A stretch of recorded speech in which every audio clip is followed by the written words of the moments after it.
ভালোবেসে পালিয়ে বিয়ে করার পর যদি মানুষটা আরেকজনকে বিয়ে করে নেয় কেমন লাগবে আপনার? আমি ছোটবেলা থেকে অনেক লাজুক প্রকৃতির ছিলাম। আমার বাড়িতে আমার বাবা মা আমরা 3 ভাই বোন থাকি। আমাদের আর্থিক অবস্থা মধ্যবিত্ত বলা চলে। আমি একটা মেয়েকে প্রচন্ড রকমের ভালোবাসতাম।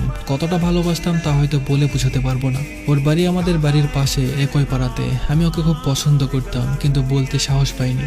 2022 সালের জানুয়ারি মাসের 10 তারিখ ওকে প্রপোজ করেছিলাম, কিন্তু সে আমাকে সরাসরি রিজেক্ট করে দেয়। কিন্তু তারপরেও আমি হাল ছাড়িনি।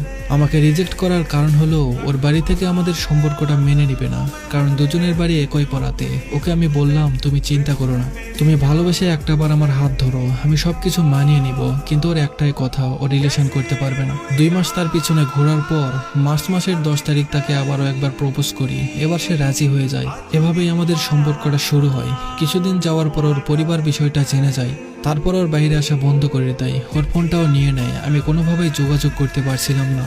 তবে কিছুদিন পরও সুযোগ পেলে অন্যের ফোন দিয়ে আমাকে ফোন দিত, 2-1 মিনিট কথা হতো। এভাবেই কিছুদিন চলে যায়। কিন্তু 10-15 দিন যাওয়ার পরও আর আমার সাথে যোগাযোগ করে না। আমাকে কেমন যেন ইগনোর করতো, আমার সাথে কথা বলতে চাইতো না, আমাকে সহ্যই করতে পারতো না। তার কিছুদিন পর সে আমার সাথে একবারে যোগাযোগ বন্ধ করে দেয়। আমি আর কোনোভাবে যোগাযোগ করতে পারছিলাম না। আমি বুঝতে পারছিলাম না ও আমার সাথে কেন এমন করছিল। ও তো এমন ছিল না, হঠাৎ কি হলো ওর?